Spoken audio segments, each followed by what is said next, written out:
വിഭാഗീയത നിലനിൽക്കുന്ന കുട്ടനാട്ടിൽ CPIM അടിയന്തര ഏരിയ കമ്മിറ്റി യോഗം ആരംഭിച്ചു. LDF ഭരിക്കുന്ന രാമങ്കരി പഞ്ചായത്തിൽ കോൺഗ്രസ് അവിശ്വാസ പ്രമേയത്തിന് CPIM അംഗങ്ങൾ പിന്തുണ നൽകിയിരുന്നു. ഇതേ തുടർന്നാണ് നേതൃത്വം ഇടപെട്ട് അടിയന്തര യോഗം വിളിച്ചത്. മനീഷ് മഹിബാൽ ആലപ്പുഴയിൽ നിന്ന് ചേരുന്നു കൂടുതൽ വിവരങ്ങളുമായി. മനീഷ്, യോഗം തുടങ്ങിയോ? എങ്ങനെ പ്രതിസന്ധിക്ക് പരിഹാരം കാണാനാണ് നേതൃത്വത്തിന്റെ നീക്കം?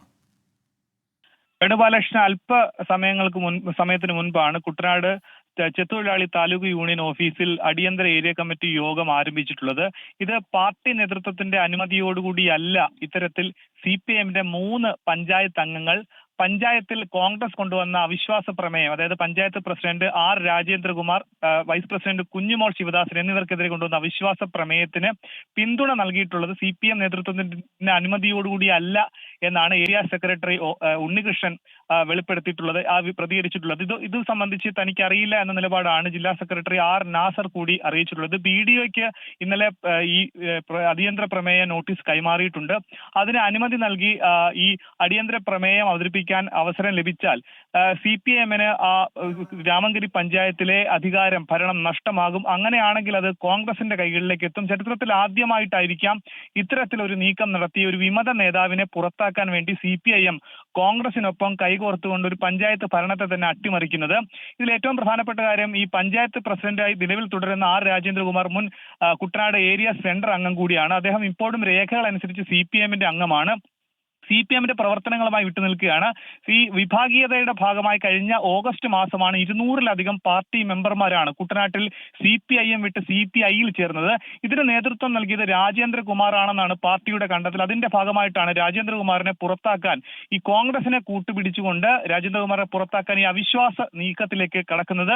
ഇത് സംബന്ധിച്ചുള്ള തുടർ നീക്കങ്ങൾ ഇത് പാർട്ടി നേതൃത്വം അറിഞ്ഞുകൊണ്ടല്ല എന്ന് ജില്ലാ നേതൃത്വം വ്യക്തമാക്കുമ്പോഴും എന്താണ് ഇന്നത്തെ യോഗത്തിന്റെ അജണ്ട, എന്താണ് ഇത്തരത്തിലുള്ള ചർച്ചകൾ ഉണ്ടാകുക, ഒപ്പം തന്നെ ഈ അടിയന്തര പ്രമേയ നീക്കവുമായി CPIM മുന്നോട്ട് പോകുമോ തുടങ്ങിയ നിലപാടുകളെ സംബന്ധിച്ചുള്ള കാര്യങ്ങളും ഇന്നത്തെ യോഗത്തിന് ശേഷം അറിയാൻ സാധിക്കും. വേണുഗോപാലകൃഷ്ണൻ. മനീഷ്, ഈ കൊടിക്കുന്നിലുമായി ബന്ധപ്പെട്ട കാര്യങ്ങളും ചർച്ച ചെയ്യപ്പെടുന്നുണ്ടോ ഈ വിഷയത്തിന്റെ പശ്ചാത്തലത്തിൽ?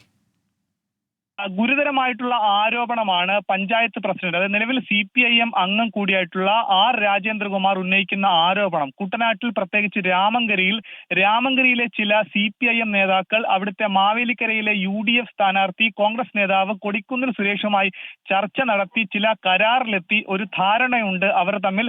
അത് എന്താണ് കോൺഗ്രസിന്റെയും കുട്ടനാട്ടിലെ CPIMന്റെയും ഡീൽ എന്ന് മാവേലിക്കരയിലെ തെരഞ്ഞെടുപ്പിന്റെ വോട്ടെണ്ണലിന് ശേഷം മനസ്സിലാകും, വെളിപ്പെടുമെന്നാണ് അദ്ദേഹം പറയുന്നത്. അതായത് രാജേന്ദ്രകുമാർ പറയുന്നതിന്റെ സാരാംശം, കുട്ടനാട്ടിൽ CPIയെ പുറകിൽ നിന്ന് കുത്തി, അതായത് അവിടെ വോട്ട് മറിച്ചു, കോൺഗ്രസിന് വേണ്ടി വോട്ട് മറിച്ചു എന്നുള്ള ഗുരുതരമായ ആരോപണമാണ്.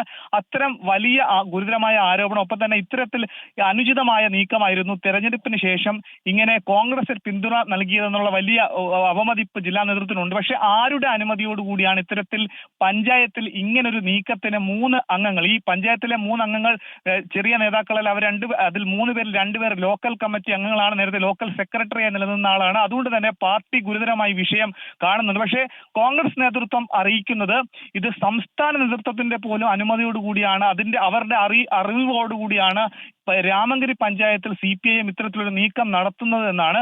അങ്ങനെയെങ്കിൽ ഇന്നത്തെ കുട്ടനാട് ഏരിയ കമ്മിറ്റി യോഗത്തിൽ എന്തായിരിക്കും വരുന്ന ദിവസങ്ങളിൽ ഈ അവിശ്വാസ പ്രമേയവുമായി നിലപാടെടുക്കുക എന്നുള്ള വിവരങ്ങളാണ് നമുക്ക് അറിയേണ്ടത്. വേണുഗോപാലകൃഷ്ണൻ. ശരി, മനീഷ് മഹിബാലാണ് ആലപ്പുഴയിൽ നിന്നും വിവരങ്ങൾ നൽകിയത്.